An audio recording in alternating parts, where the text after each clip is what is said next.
Ул күпләребез өчен үрнәк булырга мөмкин. Удмуртиядә туып үскән ватандашларыбызны биргә сәнгатькә булган мәхәббәт китерә. Милләтебезгә битараф булмаган иҗатчының тамырларын барлыйсы килә.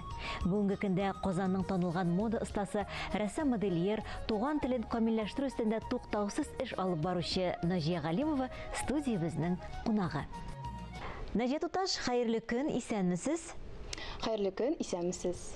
Сез дизайнер-модельер. Ни өчен бу юнәлешне сайларга уйладыгыз?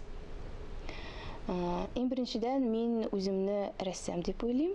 Кичкенә вакыттан мин рәсемнәр ясап, табигатьтән илһам алып, минем әти-әнием мине өйрәтте бөтен табигатьтән матурлыкны күрергә дип.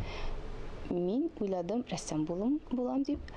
Ләкин үземнең шәһәремдә шундый институт, университет булмады. Мин теләдем Казанга кергә дип. Казанга килдек, әти белән кердем мәдрәсә Мөхәммәдиягә. Минем әтием шокта булды калды, чөнки беренче миңа араб телен өйрәнәсем килде. Нинди кискен борылыш? Рәссам булырга дип килеп, Мөхәммәдия мәдрәсәсенә белем алырга кергәнсез. Ә бу сезнең табигатькә шундый хас нәрсәме? Кискен шундый борылышлар ясау? Бәлки мин үземне эзләдем. 17 яшькә хәтле мин татар телен аңламадым. Беләсезме аны? Араб телене өйрәнеп, мин аңладым. 40% анда бар татар телендә. Татар телене яраттым. Шигырьләрне өйрәнеп, аның теге бераз әдәби матурлыкны аңладым аннан. Менә шул кирәк иде миңа. Бер әбием башкорт, бер әби татарлар.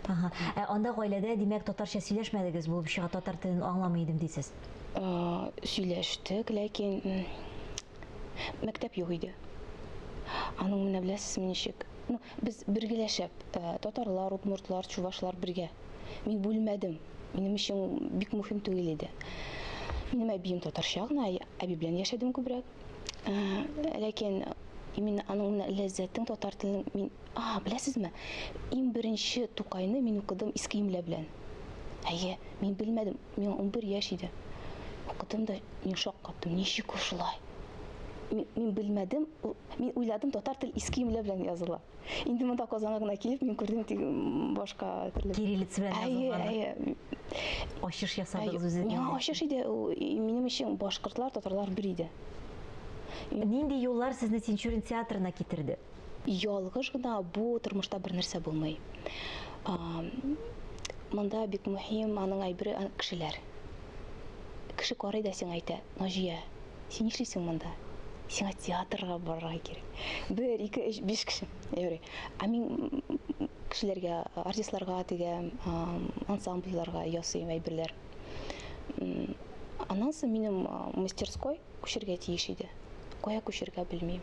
Менә якын кызлар әйттеләр: "Әйдә, эзлибез, карыйбыз, сорыйбыз." Менә шулай. Астаханагыз турында сүз бара инде. Аннан соң астахана мастерскаяны алдым да и күчердем театрга. Тинчурин театр миңа ишекләрне ачты. Ул минем икенче йортым кебек. Мин аны бик сокланып яратам. Иртүк кичкә хәтле, төнлә хәтле анда утырам, эшли алам. Бик кызык кешеләр да гел. Аның атмосферасы, аның без әле күбесен белмибез, аңлап бетермибез инде аның матурлыгы. Аның күп театрлар чыккан. Үзегез беләсезме? Камал, оперныйда чыккан. Ни дигән кешеләр булмаган анда. Талантчы. Аннан соң инде аннан главный режиссер, Туфан Имуддинов, у мине аңлады, күрде, әйтте: "Яхшы, каласың, кирәк монда." Театр Тинчурин ул беренче театр, кайда бар үз дизайнер одежды, үз дизайнеры бар. Сез модельер, универсал дип әйтәбез без. Бу күпмедер сезгә шикләр куймыймы? Юк. Юк? Юк. Иҗат өчен бөтен мөмкинлекләр дә бар дисез инде. Минем өчен балаларгамы, зурларгамы, спектакльгә куйсам да, нәрсә сорасалар, менә шундый бар. Наҗия, телим, хочу. Әйтсәләр, Наҗия, телим. Мин аны ясыйм. Кая кибеттә тапмыйсыз. Мен сезнең эченнән телегезне чыгарам. Димәк, сез якыннан танышырга тырышасыз, аларга образлар тудырганда булып чыга. Әйе шулай, аның шундай психологический теге бер әйбере бар. Аның белән сөйләшмәс, кеше белән сөйләшмәсәң дә син аны күрәсең, аңлыйсың, ишетәсең. Менә шундай әйбере. Тоясың, име? Әйе, 1-2 секунд сканер кебек укыйсың аны. Ә бөтен кеше белән дә ризалашасызмы эшләргә? Әллә инде сайлап кына аласызмы?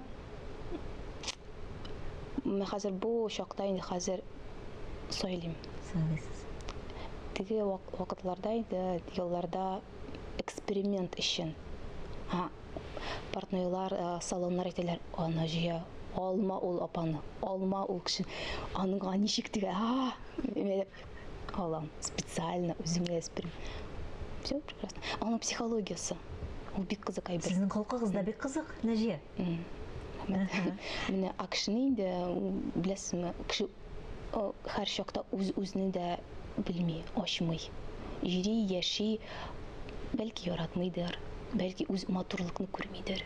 Кешенең матурлыгы минем өчен ичиннән.